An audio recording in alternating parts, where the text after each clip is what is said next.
Today we're going to look at start our first real technical meeting. So just a few logistical things to get out of the way while we wait for others to show up. First of all, can one of my TAs just message me if my screen sharing and my voice seems okay? Okay, cool. So a few announcements before we get into the technical stuff. There is a quiz 0 on Canvas. This is mostly there to help kind of get you comfortable with the prerequisites and just get you in the mood for doing things like taking derivatives and playing some combinatorial games, because we'll be using these kinds of ideas as we go along. There's also an optional survey on Canvas. Many of you have already responded, and I feel like I've gotten to know some of you better.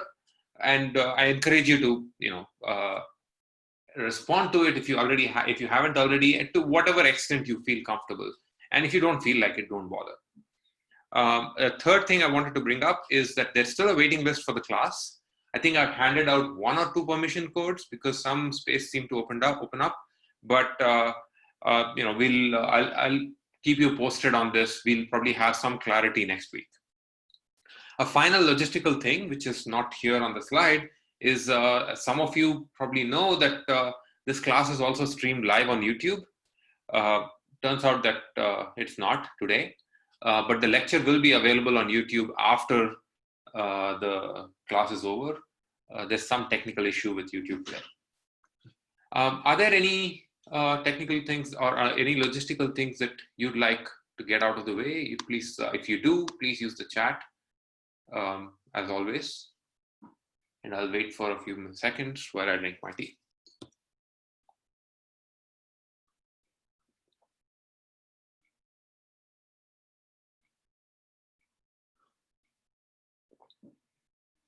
Looks like there isn't, and it looks like you're all eager to get started with the thing. So there's a question about one of the quiz questions. You can, if it's something that you think will help everyone else, you can bring it up now. Otherwise, we can use the office hours.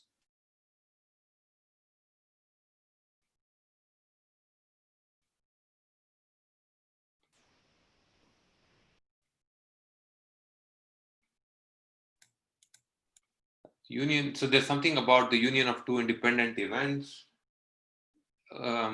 Okay, I have to see the question. Why don't we take this into? Okay. So I suggest, why don't we take this to office hours, if or one of my TAs can. Okay. So there are multiple people with the same issue. How about this? Mattia has office hours right after class at 10:45 today, and you can just talk to him. Unless, actually, why don't you finish your question? I shouldn't interrupt. So this was there was this thing. The union of 2 events has a probability of 0.5. The probability of A is 0.1. I'm assuming this is asking what the probability of B is something, and what's the yeah.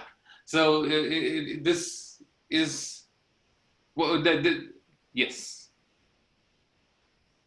You shouldn't be giving out the answers, but it depends on what the intersection is. So remember, the way to think about this is my preferable. No, never mind, Jordan. So the way to think about this is, I hope that you can see these circles. So think about it this way. So you have, let's call this circle A and this circle B. And it's saying the union, which is this whole, the entire region, which is this and this together, is 0.5. And it also says that A, which is just this circle alone, is 0.1. And the intersection is also something maybe. And it might ask, what is the probability of B? So then you have to now just think about how these sets add up to get, that's right. So This is good. I like this discussion. I don't want to get into the details of these because um, partly because this can take up a lot more time than I would like. Please go to office hours. Um, you will, the Matia will help you clear this out.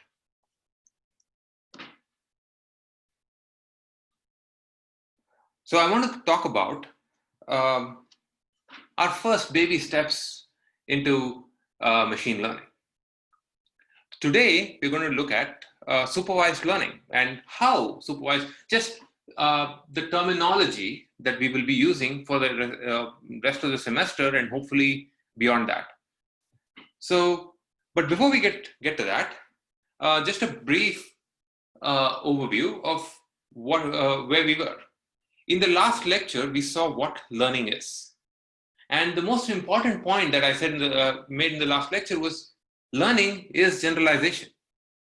Learning is general. It's not enough for us, to make a correct prediction on what you've already seen because you know what you've already seen.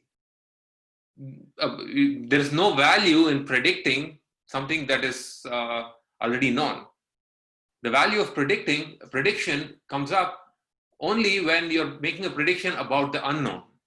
You want to generalize to the unknown. And this is a crucial thing about the crucial aspect that we'll have to keep in mind always. And this simple insight, plays a role in a lot of things that we will do, including experimental setup, including formalization of learning, including how we measure success, and so on.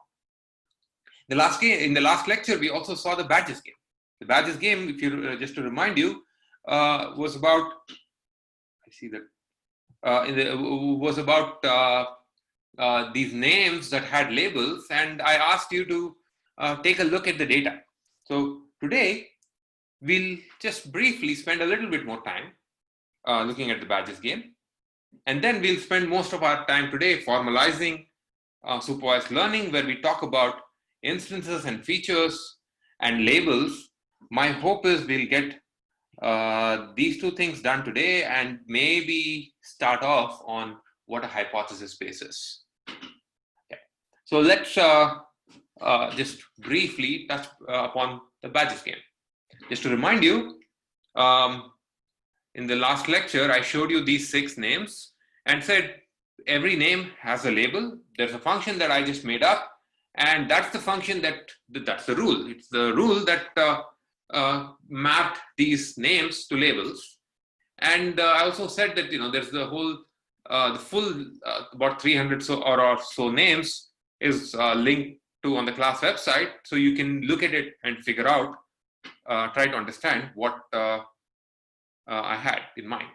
So based on that, hopefully at least some of you looked at it. So I'm going to launch a poll once again for what's the label for Indiana Jones. If you've already looked at the data, that's good. If not, it's also fine.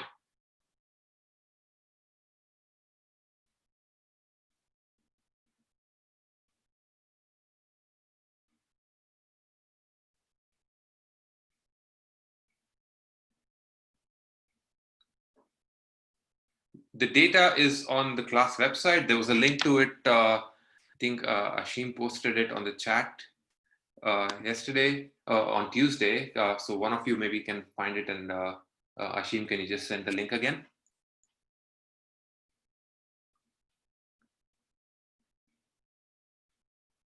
Yes. It's there, yes.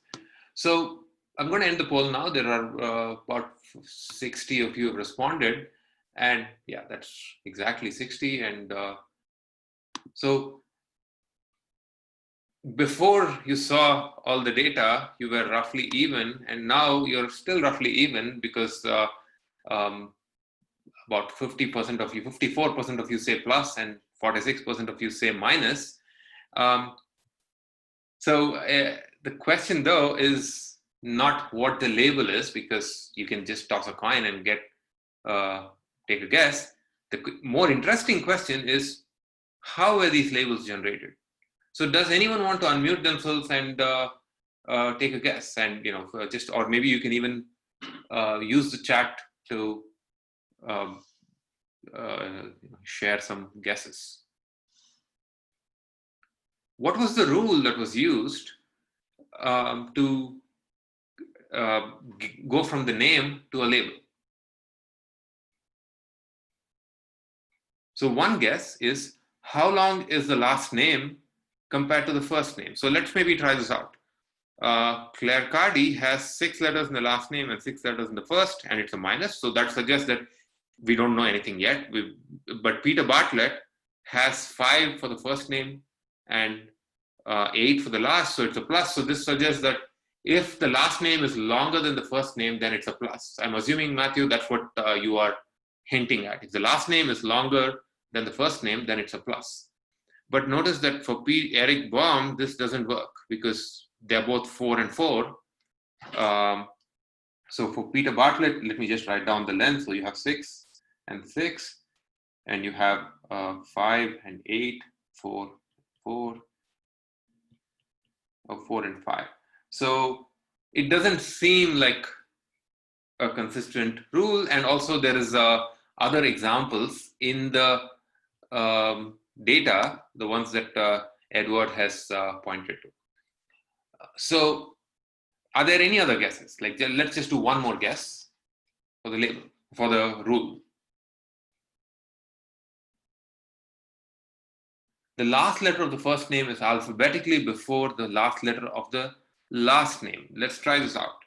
So we have E and E, which is a minus. So, okay, there's not much to say there. Let's try V and D. So if the last letter of the first name is before, so is after, then it's a minus. In Peter Bartlett, it's a plus. This is a plus because it's before. M is after H, so it's a minus. It seems to fit all of this. And in fact, that's a very good guess because this is really the rule that I used. That's an excellent guess. So my question is, or what I would like you to think about is, how could you be certain that you're right? How do you know? How could you be sure that you got the right function? Maybe these 6 examples were just an accident. Maybe those 300 examples were just an accident. And maybe if I had shown you 10 more names, this rule would not have fit. So this is, I'm not going to answer that question, but it's something that I would like all of you to think about. There are, first thing to keep in note that is that there are many functions that might fit the same data. We only have about 300 data points. There are many functions that can fit the data.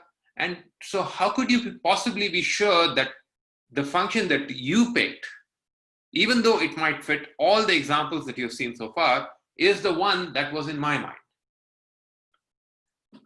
The other question to think about is, this is is this really prediction? Are we predicting labels for names? Or is it just modeling data? Is it just brute force modeling, computational modeling of data? And is there any difference? Something that most of you just automatically did, maybe because I gave some examples hinting towards that, is you looked at letters or you looked at properties like lengths. So how do you know that the background knowledge is what you thought about is the right thing? How do you know that you should look at letters? How do you know that the relevant background knowledge does not involve things like the weather, for example? So why do you only restrict yourself to properties of these kinds? Another question is something that is rather hard to answer. What learning algorithm did you use?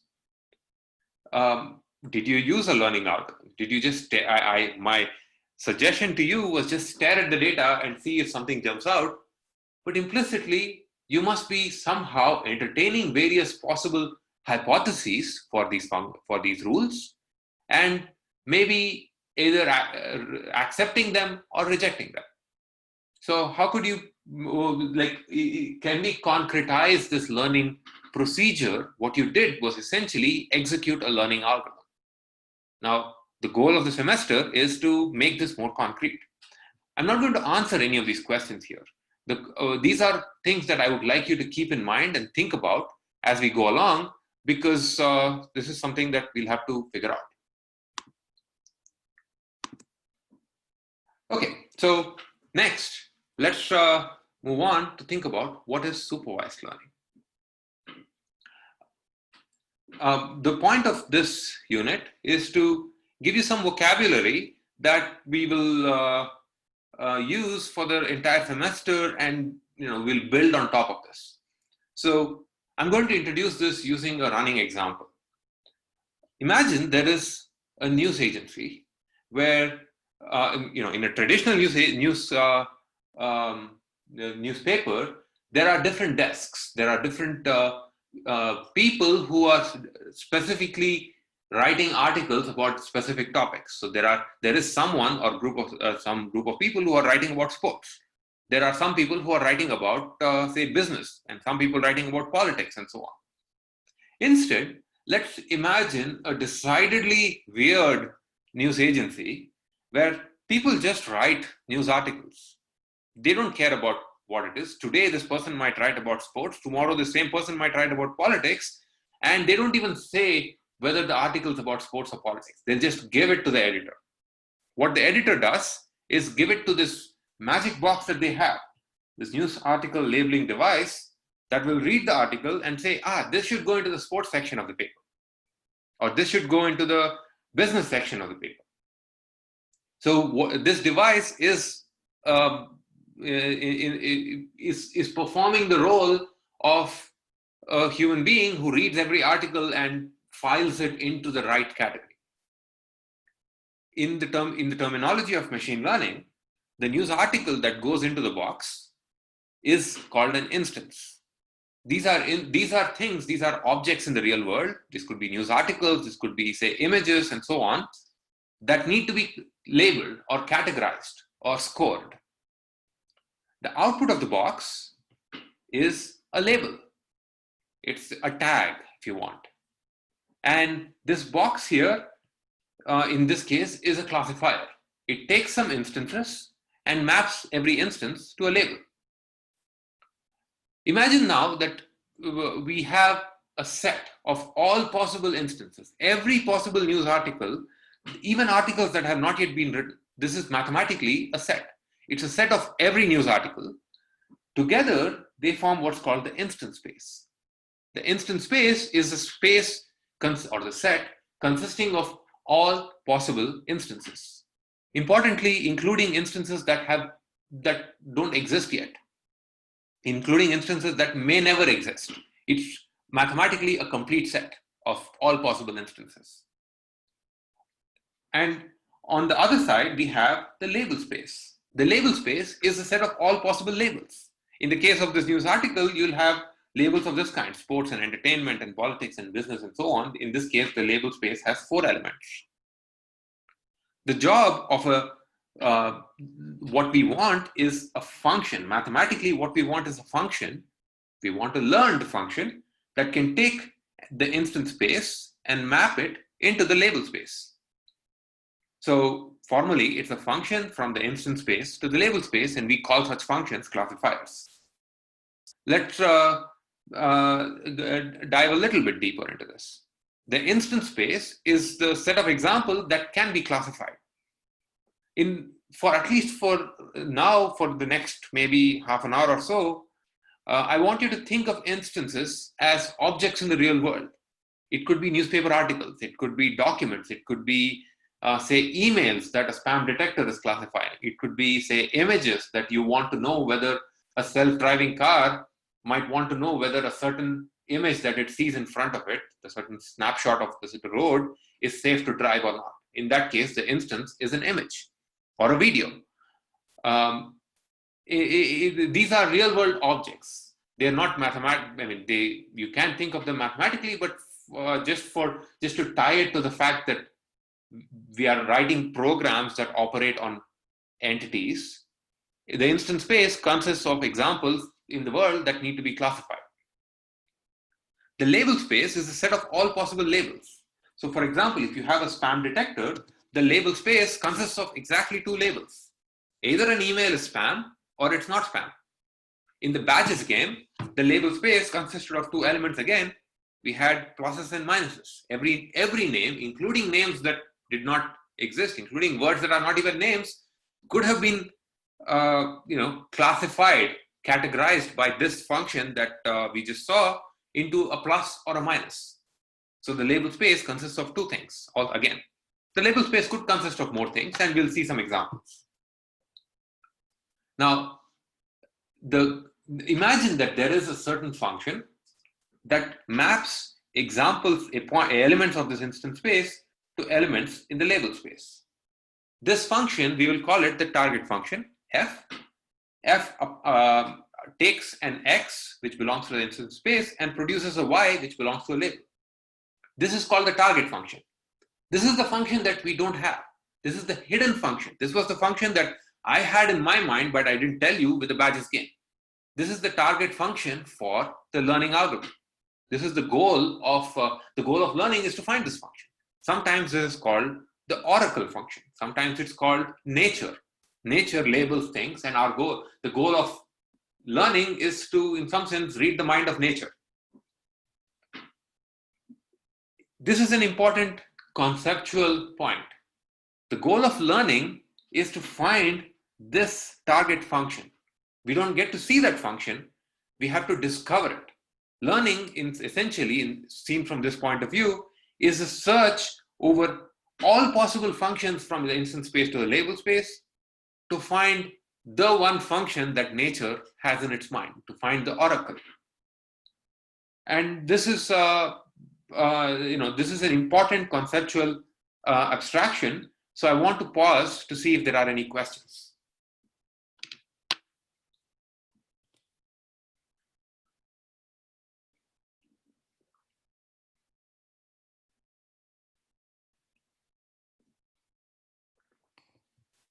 And if you don't feel like typing the question, you can just say, I have a question, and raise your hand.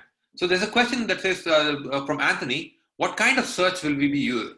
That's an excellent question. That's really the goal for the entire semester. Every learning algorithm is really, at least conceptually, just a search procedure. So, this means that, we are, while that seems like a very trivial thing to say, every learning algorithm is just a search procedure, but this means we are searching over the entire set of functions. So we have to think about computational aspects. And this is really what we'll talk about for the entire semester. Question from Sam is, when you say the instance space is a complete set, is that the same as saying it's exhaustive? Yeah, I don't know what's the difference between those. So maybe you could clarify while I go to the next question. Is it possible that something in the instance space does not get labeled? For now, I would say no. I mean, no. I'm going to argue that this is every element of the instance space. It's a function in a mathematical sense. So every element will get labeled. So we will restrict our instance space to only things that do get labeled. If, for example, that doesn't happen. While I wait for Sam's clarification, I'll move on to Patrick's question. How do we know what kind of a function to start with in the search? Now that is the million-dollar question. And it's related to the next question from Anthony. Is there a function space? Exactly, yes. It's search over functions. We need to start the process of learning. Anytime when we start thinking about learning, either explicitly or implicitly, and I'm hoping as the semester progresses and afterwards, as you kind of learn the formal aspects of this, you understand that we have to make a choice on the set of functions that we need to search. So we need to, upfront, we need to decide which set of functions we are going to search over and try to find the target function within that space. And this is an important choice, and this will be, hopefully, I'm hoping to get to that point at the end of today's lecture. This is really a crucial point that can make or break learning. Christopher asks, what's the formal difference between approaching this as a learning problem, as we are now, versus approaching this with a technique like topic modeling? Is the latter considered learning? So topic modeling, for example, for those of you who may not know what it is this idea of positing the existence of latent topics in a collection of documents and finding the best set of documents and deciding on a certain generative process that goes from topics to the documents, and then finding the best probabilistic assignment to topics for the data. In that sense, there what you have is it's essentially unsupervised learning. It is, or clustering and so on. The latter, it's also considered learning, but it's slightly different. Even there, you have to make a choice of a function space. You have to make a choice of the probabilistic model that you assume drives the topic model, and then you're searching over all the parameters of that model that will get you the best one. And if that confuses someone else in the class, you can ignore it. I hope, Christopher, you got what I said. So let me go back to Sam's question.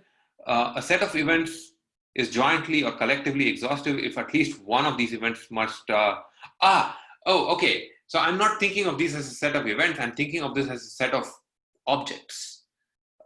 It's exhaustive, or it's complete in the sense the instance space, this bag here, contains all possible emails that have been written, emails that have not been written, emails that have not yet even been conceptualized. Essentially, this is a class, if you want to use an object-oriented programming metaphor. This is a class in the sense that these are, you can think of this as the class email. Or you can think of this as, for the badges game, the instance space consisted of names, but really it consisted of two strings, first name, last name. It could be names. I mean, yeah, sure, we can think of this as names in the real world, but I could have made up strings that are not even names, and still I can apply this function. So it's a useful abstraction, but I want you to think of this as a collection of objects, not events. I want to go back to the question from Sachin. Is it necessary that all the elements of the name label space be known upfront, or can this be evolving as we learn? Pretty much most learning algorithms that we have assume that we have the instance space and the label space known upfront. So we need to know what we are producing. And the label space, and we'll get to this in a lot more detail in a minute, so I'm not going to get into the answer here, but the label space decides what kind of problem we are actually facing. There are certain kinds of problems, which are actually interesting from a research point of view, where we don't even know all the labels up front. So we'll have to think about what to do there. I'm going down the list of questions. Does the instance space include examples observed and yet to be observed and yet unknown? Yes, it includes all of these things. Like I said, it's the best abstraction for this is to think of this as a class in the object-oriented programming sense. When you define a class called email, you're not thinking of a particular email. You're not thinking of only emails that have been written. You want to think about all emails that could exist. And it's the concept of, it's the object email that you are conceptually thinking about. So I'm going down the list. Is it possible to get multiple labels for a single instance? Yes, it's a kind of a learning problem called multi-label classification. It's a fairly well-studied class of problems that we will not at all touch upon in this class because it just adds a layer of complexity. If you are interested in that, come talk to me in office hours. Parth asks, in the real world, how easy is it to find the instance space? We will never really find the instance space. We just have to name the instance space. When I tell you that, again, using the programming metaphor, if I tell you that I'm going to create define a class for say emails or images or documents or sentences or names, I'm not going to find all names. I'm just going to create a container that can hold all possible names in the future. I mean, one name at a time. It's basically a container of all names. It's just a conceptual abstraction. What would it, Adam asks, what would it mean to have some labels in the label space that are never mapped to? Are we assuming that these labels, we know that these labels exist, even though we don't see corresponding instances? That's right. So in the newspaper example, maybe we have a category. Here in this example, I have 4 labels: sports, entertainment, politics, and business. But maybe I want one more label for which, for some reason, there seems to be very little news in mainstream, called cats. For some reason, people are not writing news articles about cats, which maybe is a lie, but I'm not able to find articles. I can conceptualize a label for which I have not yet seen any examples. That doesn't mean that the label does not exist, but thing to think about, Adam, is how could you possibly learn to map to that particular label if we have never seen that examples of this? And don't think of any specific learning algorithm if you know of them, or any specific learning protocol. Think of yourself. If I tell you that I have a label number 41, I'm not going to tell you what it is. In my mind, I have invented a label called label number 41, and now your job is to tell me whether an email belongs to this or not. I can ask the question, but whether I will get a meaningful answer from you or not is questionable. So this is, yeah, sure, we can have elements in the label space that are never observed, and whether we can actually do anything with it is not clear. The last question from, I see that Ashim has already answered Jaspal also. Brett asks, does the target function, does the target function do feature extraction on the instance, or do we pre-process the instance and extract features to plug it into the target function? That's an excellent question and a fantastic segue into what I'm going to talk about in about a few minutes. So I'll not answer that right now, but I'll get there in a few minutes. But this is good. I like all these questions. The main point so far is that the goal of learning is to search over all possible functions that go from here to here and try to find the one target function. And I really like this metaphor of trying to read the mind of nature. Now, the important thing is, in this process, when we are trying to read the mind of nature, or when the learning algorithm is trying to read the mind of nature, it doesn't really get to see the mind of nature. It only gets to see examples of this function in action. It gets to see many, many examples. It gets to see n such examples. So you have an instance x1 for which nature assigns the label f of x1.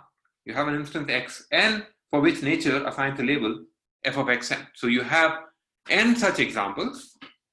All of these go into a black box. For now, the point of the semester is to look into this black box. For now, it's just a black box. All these examples go into the black box, and this black box produces a function, a learned function that we will call G. G has the same signature as F. It also maps instances to labels. So seen this way, a learning algorithm is, you can think of this as a function that takes some data and produces a function. So, and this is the standard in standard supervised learning. This phase where the learning algorithm is looking at some data and coming up with its best guess of a function is called the training phase. Now, of course, here I have already fixed the interaction between the oracle and the learning algorithm. Namely, the learning algorithm cannot directly ask, read the mind of the oracle. It has to, the only way it can do it is to go through these labeled examples, the labeled training set, and do whatever it wants with it. But of course, there are other training protocols. And there are many other ways in which this learning algorithm can interact with the oracle. One really cool way in which the learning algorithm can interact with the oracle is, notice that the arrows in this picture are all going in this direction. And really, there's an arrow from here to here. What if the learning algorithm directly asks questions the way you're asking me questions? You're trying to probe my mind by asking me questions. Maybe that's what if the learning algorithm gets to ask questions to this target function and says, hey, you know what? I have this guess for what the target function is, but this particular instance seems to confuse me. Can you tell me what's the label for that? And then the function can provide a label, and the learning algorithm updates itself. And then it asks another question. This kind of learning is called active learning. Another way in which, there are many learning protocols. We saw a list of them in the first lecture. Another kind of learning protocol is online learning, where you don't get a batch of examples of this kind. You get only one example, or not you, but the learner gets only one example. It gets to see that example, make a prediction, update itself, throw out the example. So there is this iterative process that keeps going on and on. So there is a learn function that, well, I don't know how to draw the arrow there, but there's this iterative process where learning doesn't stop. There is no explicit end to the learning phase. You're constantly learning, updating, and so on. So there are many other learning protocols. What I have shown here on this picture is really the most popular one. You have a fixed training set. All of this is poured into the learning algorithm, and the learning algorithm does whatever it wants and then gives you a learn function. Now, this is called batch learning. Yes, this is called batch learning. So now we have possibly two functions. There is the target function, which at least conceptually exists, but we don't get to see it. It's the hidden function. And then there's the learn function, G. So there's F and G.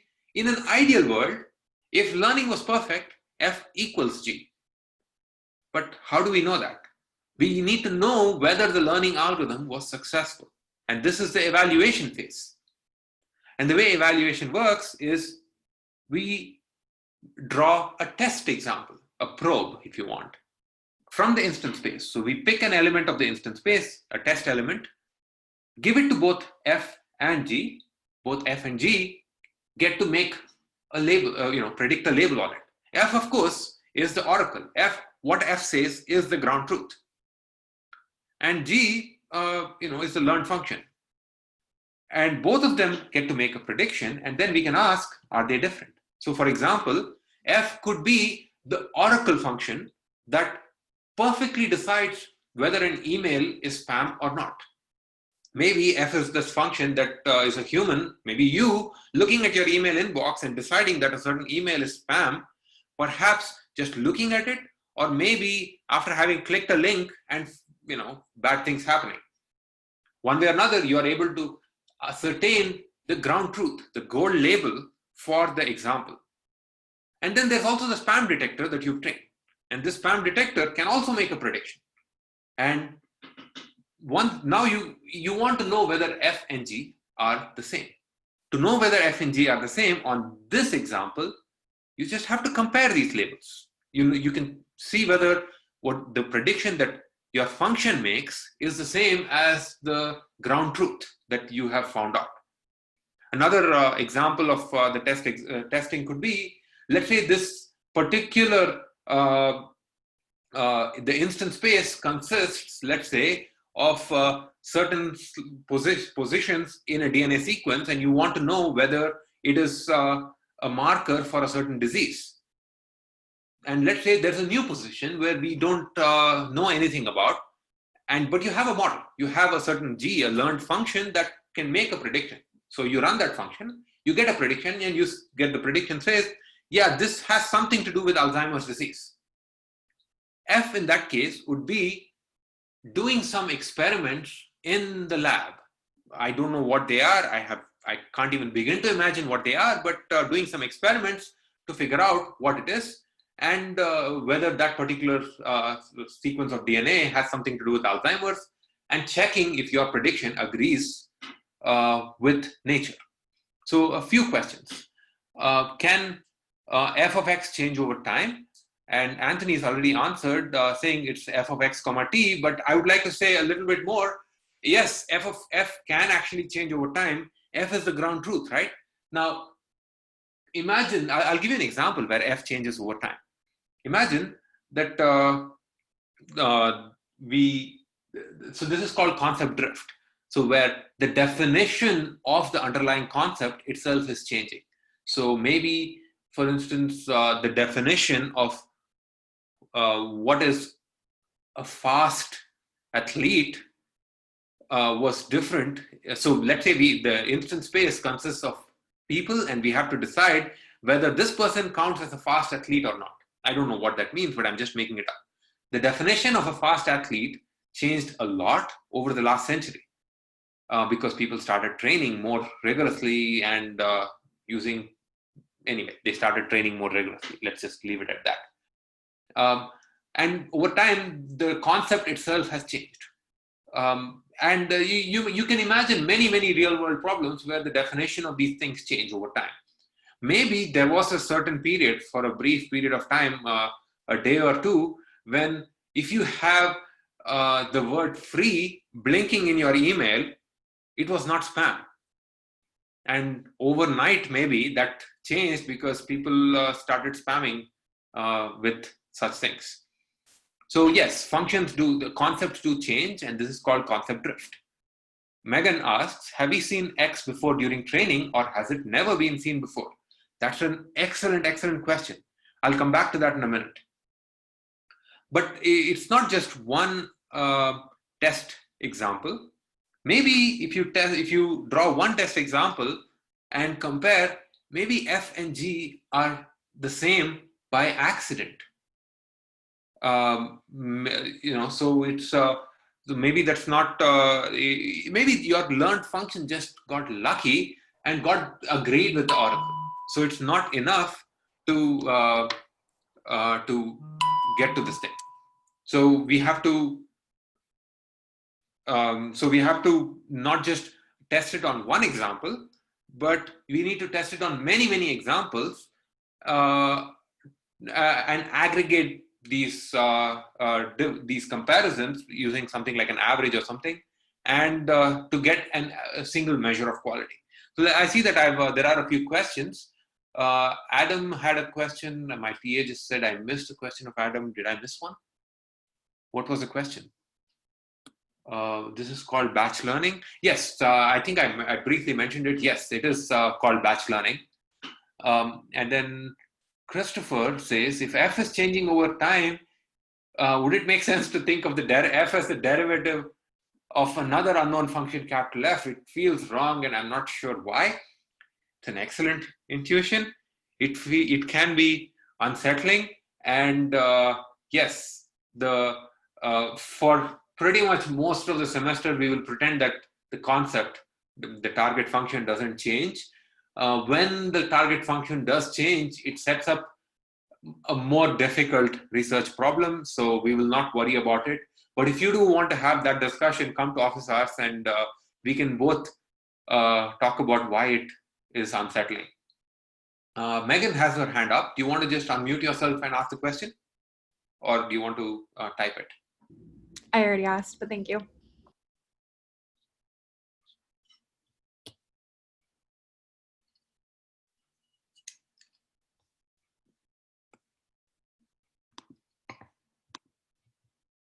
I'm not sure if, oh, okay, so the question is there. So you can unraise your hand. I'll lower your hand. Yes, so going back to this question that Megan asked, actually, if you're going to be tested on the test examples, if the learned function is going to be tested on these test examples, and that is what is going to tell us whether this learned function is good or not, can we use these test examples during training? Before you answer that, let me just launch a poll. What do you think? Can we use test examples during training.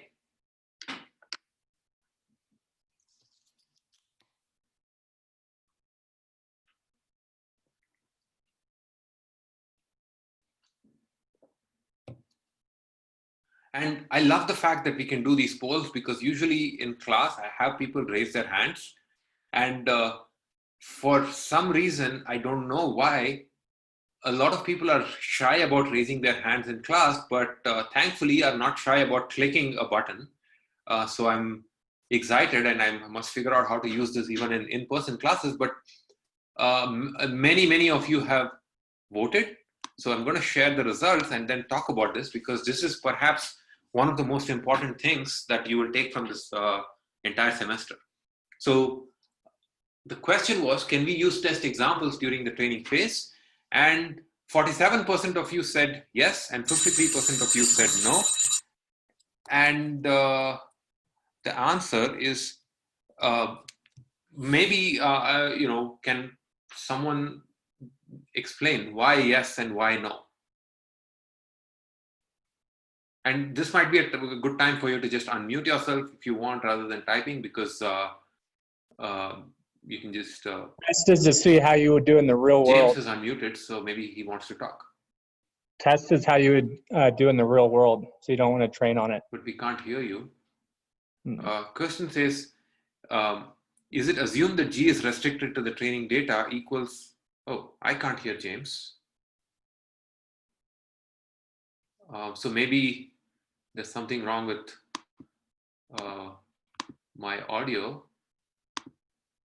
Can you still hear me? Gentlemen,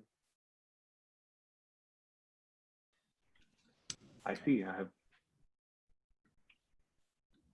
Can people hear me? Yes. We can hear you. Okay, thank you. So, so the test is to. Okay, the point that James made was, oh wow, you guys have really had a lot of chat. So I might skip a few things. So. What James said was the test is trying to replicate the real world. That's a very good point. Kristen said, is it assumed that G is restricted to the training data equals F restricted to the training data? Neither of those is true. F is not restricted to the training data. F is a function over the instance space. The training data is a finite subset of the instance space. The testing is also done on a finite subset of the instance space.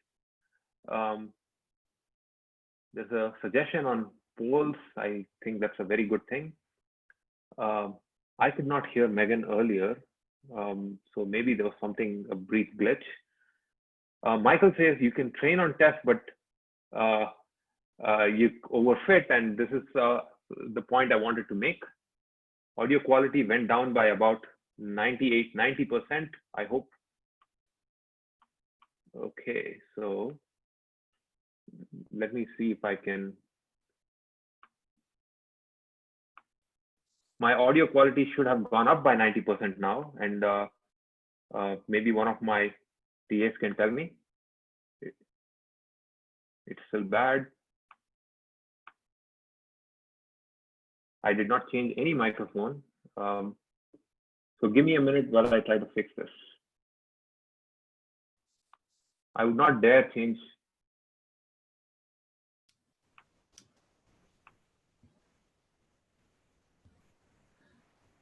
Am I audible better now? Can one of my TAs tell me on the...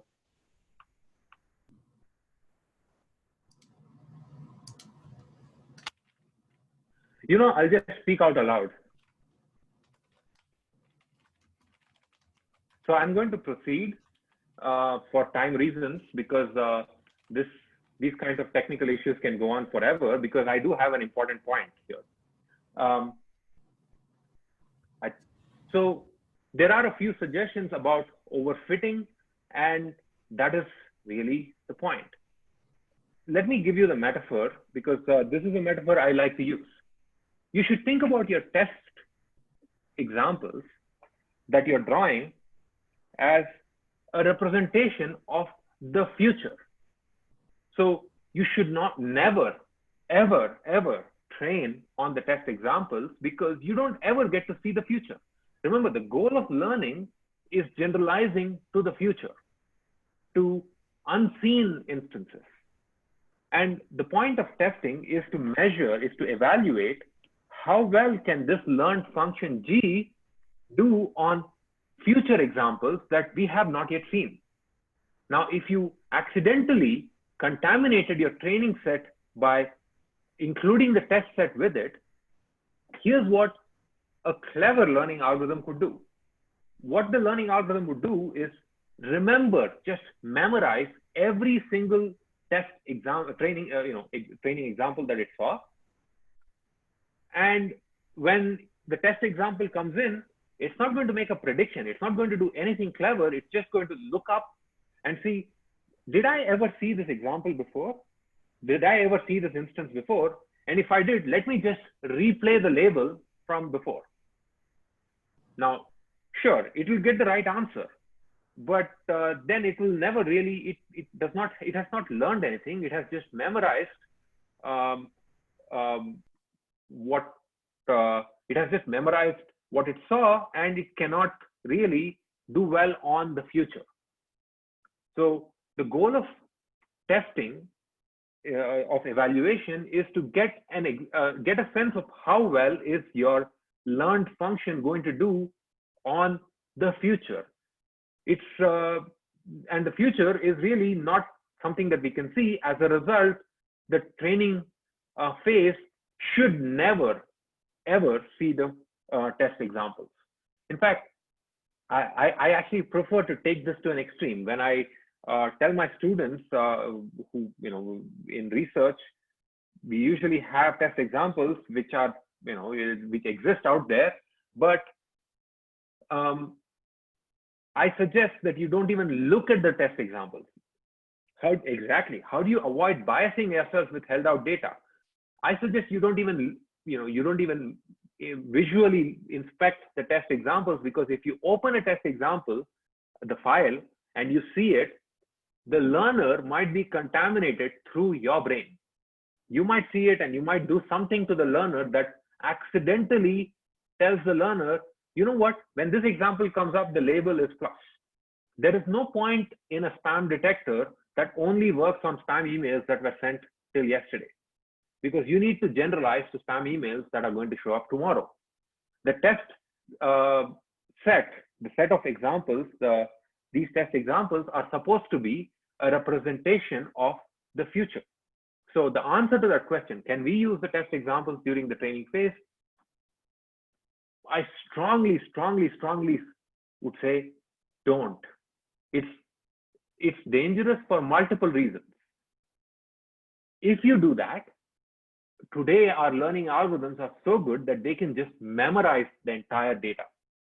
They will just, effectively what would happen is the equivalent of a big table in a database where every example is just placed, and at test time, if the function G goes through the table and it can just see, oh, you know what, I have seen this example, let me just replay the label. It's not going to help us when we eventually want to use the model. So I'm going to say that again. Never, ever use test examples at training time. There's a question about cross-validation. I'll get to cross-validation later. We have to, in some sense, simulate testing using other tricks, and cross-validation is one of those things, and we'll get there a little bit later. Part asks, if after the learned function is produced, can we then use the examples to make sure our learned function predicts the labels as expected? Yes, but only once. Because once you do it, in a perfect world, once you look at a test example, once the learned function looks at a test example, it could internalize it somehow. I mean, of course, I'm giving it more, I'm anthropomorphizing it, I'm giving it more intelligence than honestly exists. But if you, in an ideal situation, if you evaluate your classifier on a test set, what will happen is you get to know that, look, these are the examples on which this underperforms, and you accidentally look at it.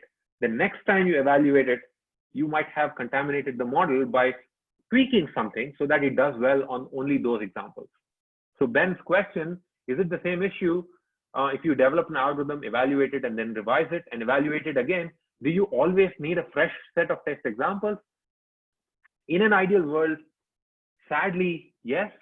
We don't live in an ideal world. We'll have to make do by not doing evaluations too often and using techniques like what Leanne mentioned, like cross-validation, to simulate this evaluation phase using only the data we have. And we'll talk about cross-validation at a later point. But in general, do not ever train on the testing examples. So there's a question to clarify. The training phase involves inputting examples within X and their labels and the corresponding labels in Y. And these are used to generate the learned function. And then after that, the test examples are labeled by this learned function. That's exactly right. After that, the learned function is not allowed to modify itself. After the training phase is done, the learned function is not allowed to update itself, because it's essentially like saying, imagine yourself in an exam. The test phase is like an exam, and I give you an exam and I ask you, yeah, sure, during the exam, you can keep asking me questions about what the answer is. Now, if you do that, maybe you'll do very well in the exam, but does this mean that you have actually learned the underlying concept? Chances are not, because you have you have essentially learned only those questions. So will the learned function classify 100% of the training data correctly? Perhaps not, but often it has the capacity to do that. And we will try to, this is a very subtle question that we will get to later, where we will, where we may want to avoid doing that actually. We don't want to have the learned function classify 100% of the training data correctly. Mehdi asks, what about online learning? Don't you use the test data in that case? Online learning is a different case. In online learning, the notion of evaluation changes, where, for example, the simplest version of online learning, which is called mistake-driven learning, is there is no separate training and test phase. We have a theorem instead that says, after seeing a certain number of examples, you will stop making mistakes. Don't worry about it. And or in online learning, we have other measures of success. In all cases, whether in online learning or what we have here is batch learning, in all these cases, we would need to commit to a certain measure of success upfront, and that measure of success has to be scientifically valid. For example, in this case, do not contaminate the training phase with test examples. If you don't want to learn anything else from this class, this is the most important lesson. Do not contaminate the training phase with test examples, because if you do that, your evaluations are no longer valid. So just to very briefly summarize, there's one more question and then I'll move ahead in the interest of time. If one test data is used and fails, revisions can be made. However, if the test data is used and it passes, why not use more test data till it fails? There are many, many technical issues with that, or practical issues with that. The problem is getting data is expensive. Often getting data involves spending money, so we have to make do with the data that we have, so we can't keep generating more and more test data. And that's the problem. In an ideal world, what you just said is good. We can keep using more and more test data till we get a perfect sense of what's going on. But all of this, everything that we do will be in the context of resource constraints. We don't have infinite money, so we can't label every email out there. We can't even read every email out there. Humans don't use that much data to come to these conclusions. That's an interesting observation, and I'm not going to comment on that other than pointing out that we don't know what humans do when they learn or when we learn. I'm also human. So these intuitions are useful because these intuitions are what will help us design, evaluate, and maybe improve upon learning outcomes. Okay, in the interest of time, I'm moving ahead. These are all good questions. So I'm very briefly going to summarize the general setting of for supervised learning, where we are given a bunch of training examples. Training examples are pairs of the form x and f of x. Here, f is the function that's unknown that we need to discover. X is usually represented in what is called a feature space, and I'll talk about that in more detail in a bit. An example, but specifically, an example is usually, as I said, an instance is an object, an email or a news article, but by the time it approaches the learning algorithm and by the time it approaches this function f, it is typically transformed into what is called a set of features, into think of it as sensor outputs, because what does it mean to read an email? Or what does it mean for a self-driving car to decide whether it should accelerate or brake? That situation where it is in needs to be transformed into some representation that is computable, and that representation takes the form of sensor readings. Maybe there is a infrared sensors and all those things, and all those sensor outputs are collected into what a single bucket for now, and that big bucket is the feature space. We'll talk more about this as we go along. For each training example, x, the value f of x is called the label for that example. The goal of learning is to use all these training examples to find a good enough approximation for f. And the choice, the type of the label, depending on the type of label we have, we just give it, we give different names to the problem. So if the label space consists of only two things, maybe spam and not spam, or plus and minus, or true and false, then we call it binary classification. If the label space consists of k different categories, like the newspaper example that we saw, there were 4 categories, we call it multi-class classification. If the label space is any real number, then we call it regression. Depending on the kind of label space that we have, the nature of problem changes. Are there any questions?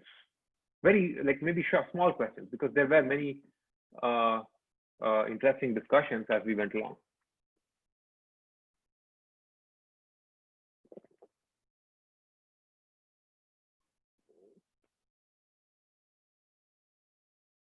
What is an example of a regression problem? A regression problem could be something like, so let's say we have so let's say we need to predict. I'm going to use an example that I actually dislike intensely, but I'm going to say it anyway, and then tell you not to do that. So let's say we want to predict what should be the value of a car based on things like, say, its mileage and its make and model and age and so on. So we are predicting a real number. So, the reason I don't like it very much is often these things fail, and it's not exactly real numbers because we can't have negative prices. But those things aside, we have a car. The instance space consists of all possible cars, and the label space consists of real numbers, dollars, that we want to price this car. Regression gets used, for example, in insurance pricing and so on. Anytime there's a number that's being predicted. Is the feature space the same as instance space? I'm going to say yes with some caveats, but I'll get there. That's literally the next thing I'm going to talk about. James asks, how many classes until regression makes more sense? You can't really go from classes to regression. Keep in mind, even if you have infinite discrete classes, the set of real numbers is larger than that. Classification is a different beast from regression, because real numbers are dense. So what about predicting age? Predicting age is regression because age is a real number. At any point of time, you are a real number of minutes old. I mean, we just discretize it into natural numbers, but it doesn't have to be discrete. Christopher asks, bare bones linear regression is taught in high school statistics, but kernel regression feels like black magic. What's tying them together? The good news is we will consider bare bones regression again in this class. And what is tying them together is the representation, the feature space, how instances are represented. In kernel regression, really, actually conceptually, kernel regression is essentially the same as bare bones regression, except in a potentially infinite dimensional feature space. We'll get there. If time permits, we will talk about kernels. For creating recommendation system, what classification does it come under? We'll get there also in a very short time. Well, looks like not today, but definitely on Tuesdays in Tuesday's lecture. We will spend a lot of time on binary classification. Spam filtering is binary classification. Is an email spam or not? Recommendation systems, since you brought it up, and it's a good question because that's literally next slide. We can frame it as a binary classification. Given a certain user's movie preferences, will that person like a new movie? Yes or no? You can just go through every movie, and this is one way of thinking about recommendation systems. It's a binary classification for a new movie and a person's preferences.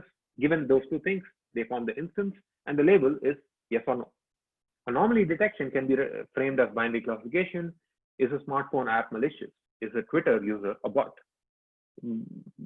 Given two documents, were they written by the same person? Will the value of a stock price go up or down? So in all these cases, we have the answer is always yes or no. So the label space consists of two elements. Now, the reason I brought this up is because in the previous years, this one, the spam, the maliciousness of smartphone apps, whether a Twitter user is a bot or not, and whether two documents were written by the same person or not, were all actually competitive projects that the whole class worked on over the entire semester. And interestingly, for example, for the smartphone app, I think as a group, the entire class basically created at the end of the semester a state-of-the-art smartphone app classifier. Everyone independently wrote that from scratch. So this would be the kind of class projects that we will do. So in order for us to kind of think about supervised learning concretely, we need to be able to make choices about all of these things. We need to know what are instance spaces. We need to know, this includes deciding what are the inputs to the problem and what are the features. And this connects to the instance space and feature space. We need to know what our prediction task is. Are we predicting two classes, binary classification? Are we predicting a real number? Are we doing something else? Perhaps the most important choice is a question that came up somewhat early. What functions should our learning algorithm even be looking at in its search? This is called the hypothesis space. The hypothesis space, so you can think of the learning algorithm hypothesizing functions. It's coming up with hypotheses for functions for the target function, and the set of all possible hypotheses it considers is called the hypothesis space. We'll spend a lot of time talking about which learning algorithm should we use. This is a choice that we need to make when we are able to, when we want to employ supervised learning.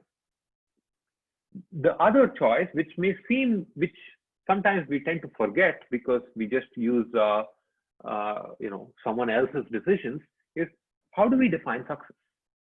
We need to know how to define success before we actually do something, because otherwise we might define whatever we do as success. So we need to be able to,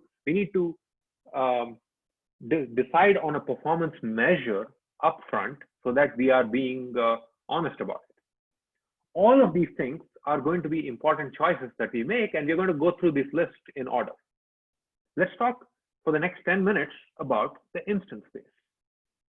The goal of learning, as I said, is to go from the instance space to the label space, or learn a function that does that. But perhaps the most important choice with respect to the instance space is the feature representation.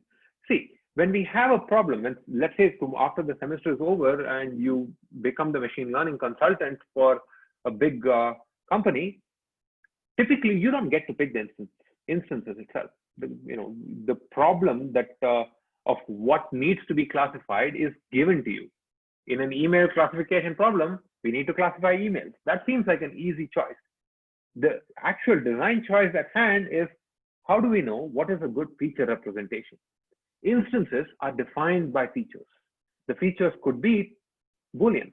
Does the email contain the word free? Might be a good feature. It's just yes or no. This is might be a good attribute to think about when we are deciding on whether an email is spam or not.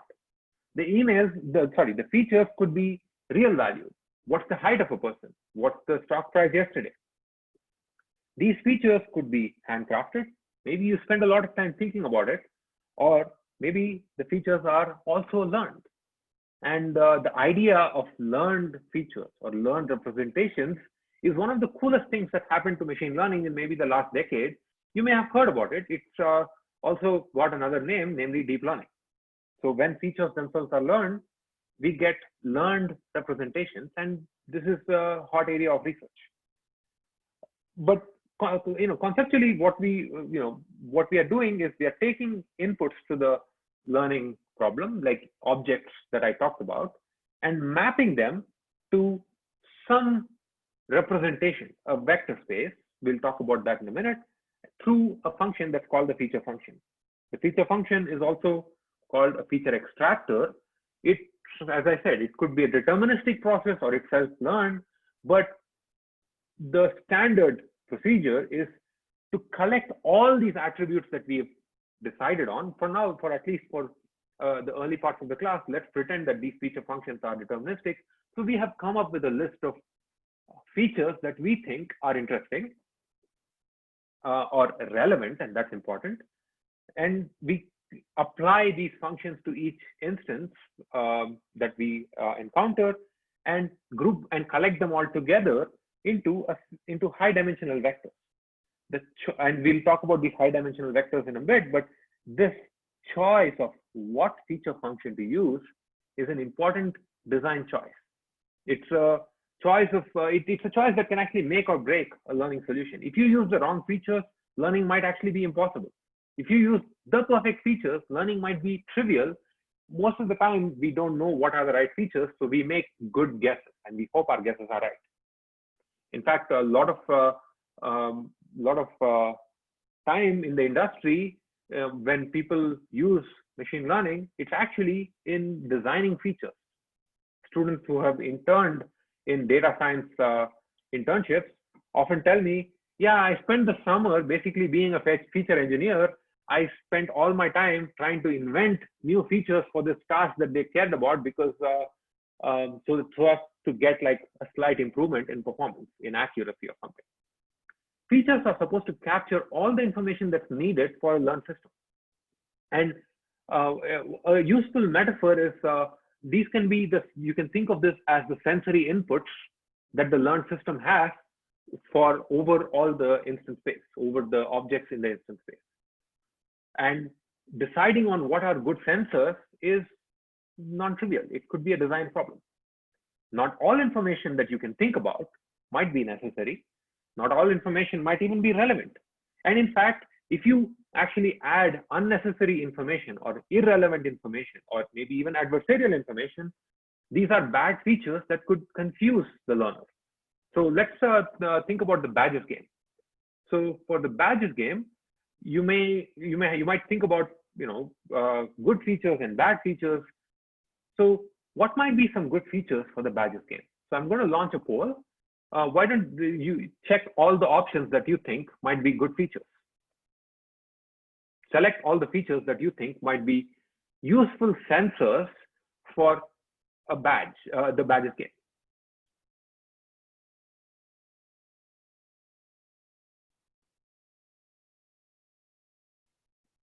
And I'm going to keep this poll open for maybe 30 seconds and not more.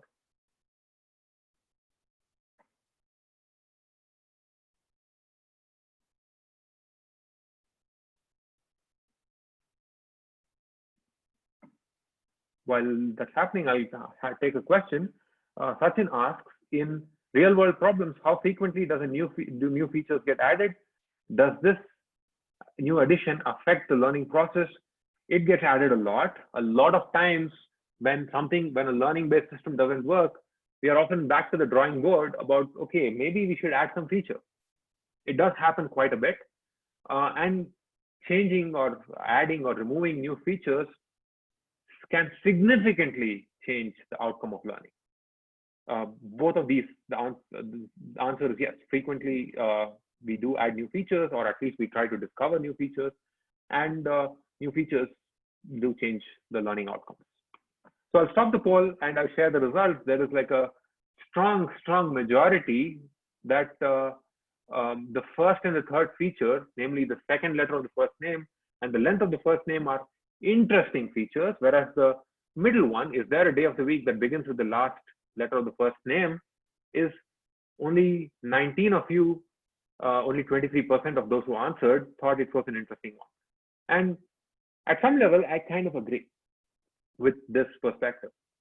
Most likely that middle feature about the day of the week, blah, blah, blah, is not an interesting feature, most likely because it seems too complicated, but this is really a design choice. That's the point. So will all features from this, there's a question, will all features from the same instance space have the same number of features? With the feature vectors? Yes, the feature vectors have to have a fixed dimensionality. And that's actually what I'm going to talk about next. And this will be the last thing I talk about today. Feature functions convert inputs to feature vectors. If your feature function is fixed, it's a deterministic thing, that means every instance in the instance space can be mapped to some vector, which means as far as the learning procedure is concerned, there is nothing that exists before the feature representation. We only have this D features, D-dimensional vectors, and this is the only thing that the learning algorithm sees. So we might as well just say the input to the learning problem are these D-dimensional vectors. It could be D-dimensional real vectors or D-dimensional Boolean vectors. And at this point, every instance, for all practical purposes, we might think of any examples as just feature vectors. Now, at this point, some of you might be getting worried. D-dimensions seems like a really painful thing to even imagine. If you have problems with D-dimensions, let me assure you that so does everyone.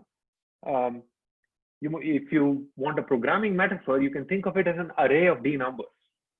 It's just an array of D numbers, and you can ascribe geometric properties to it. We are familiar with two dimensions. You have, in this case, we have an array of two numbers. We have one dimension called x1, another one called x2, and every point can be uniquely identified to one pair of x1, x2. This visual thing really breaks down when we go from 2 dimensions or 3 dimensions to anything more. For all practical purposes, think of it as a big array of numbers, which we can do interesting geometric things to. And if you want the mathematicians joke about D dimensions or visualizing D dimensions, how do you visualize D dimensions? You visualize D minus 1 dimensions and just add one more. I never really understood why this was funny, but for some reason people think it is. Anyway, so we are really out of time, so I'm going to stop right here. Very briefly, the most important points we saw today were: don't ever contaminate your training set with the test set, and we can think of inputs as features. There is a question when you're approaching a problem with no idea as to what key features are, but still need to know what the features are. Is this the differentiation with deep learning? Essentially, this is the advertisement of deep learning. In deep learning, the advertisement is the learning algorithm can discover what the features are. But as we will see, the more you ask the learning algorithm to do, the more difficult the learning problem gets. And the more you run into risks of essentially memorizing the training data. And this is going to be a big challenge. The last question for today from Brett: can feature vectors mix the two spaces RD and 0, 1D? Do some features so that some features are real and some are binary? Absolutely yes, because 0 and 1 are also real numbers, so you can just put it there. Anthony, I'm going to take your question offline because I don't really want to keep people waiting. So people can feel free to leave if they want while I answer Anthony's question. The reason we don't want to contaminate the training data with the test data is to be able to evaluate our learning algorithm. If we didn't care about evaluation, is it okay to contaminate? Sure, but then you have to convince me why you don't care about evaluation. So you have to, I don't buy the premise that we don't care about evaluation. So you have to really work hard to convince me on that. I don't know what you can say that will convince me. Okay, we should stop. We are a minute over time. There's a question about the Zoom link for the TA office hours. It is on Canvas. There is a link on Canvas about, if you go to the syllabus page, there's a table of all the Zoom links and you should be able to find it. All right, thank you all. I will see you, and there's a link. Alex has posted that link in the chat. I'm going to stop the chat now because I should not be holding you hostage for too long. So I will see you all on Tuesday. Thank you.